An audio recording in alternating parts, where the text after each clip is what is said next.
जय श्री राम, जय सीताराम, सभी देवी देवताओं की जय हो। हमारे रामायण में अयोध्या कांड चल रहा है। हम अपने रामायण का आगे का अध्याय शुरू करते हैं। धीरज धरी धीरजु तब कही निषादु, अब सुमंत्र पर परिहरहु विषादु।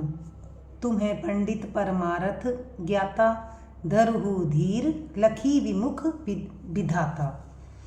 तब धीरज धरकर निषाद राज कहने लगे, हे सुमंत्र जी, अब विषाद को छोड़िए। आप पंडित और परमार्थ को जानने वाले हैं। विधाता को प्रतिकूल जानकर धैर्य धारण कीजिए। विविध कथा कही कही मृदुवाणी, रथ बैठारेऊ बरबस आनी। शोक शिथिल रथु संकई नहा की, रघुबीर बिरह पीर उर बाकी।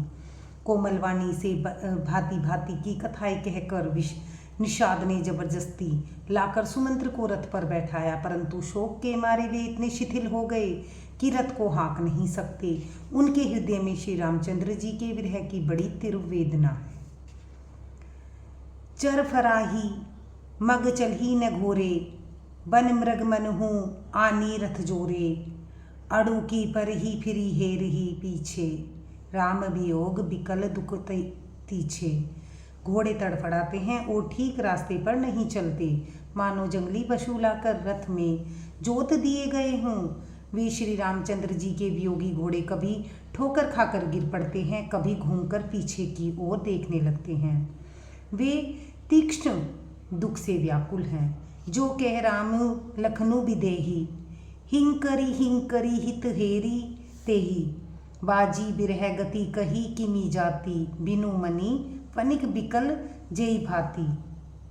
जो कोई राम लक्ष्मण या जानकी का नाम ले लेता है, घोड़े हिंकर कर उनकी ओर प्यार से देखने लगते हैं। घोड़ों की विरह दशा कैसे कही जा सकती है। वे ऐसे व्याकुल हो रही हैं जैसे मणि के बिना सांप व्याकुल हो जाता है।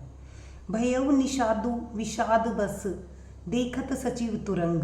बोली सुसेवक चारी, तब दिए सारथी संग।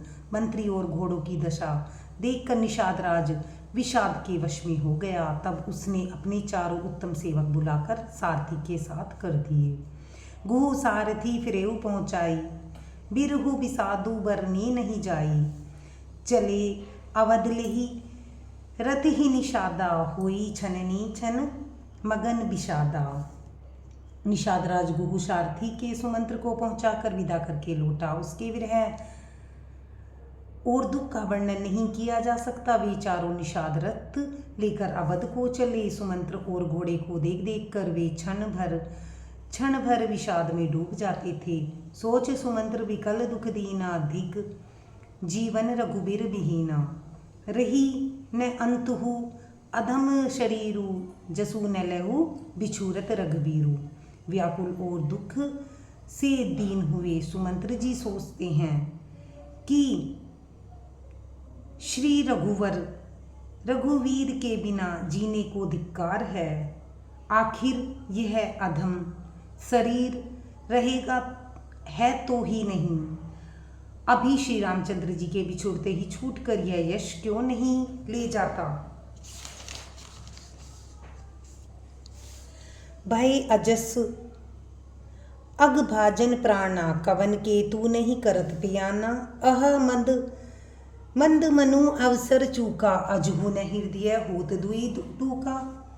ये प्राण अपयश और पाप के भाड़े हो गए, और ये किस कारण कूच नहीं करते, निकलते नहीं। हाय नीच मन, बड़ा अच्छा मौका चूक गया।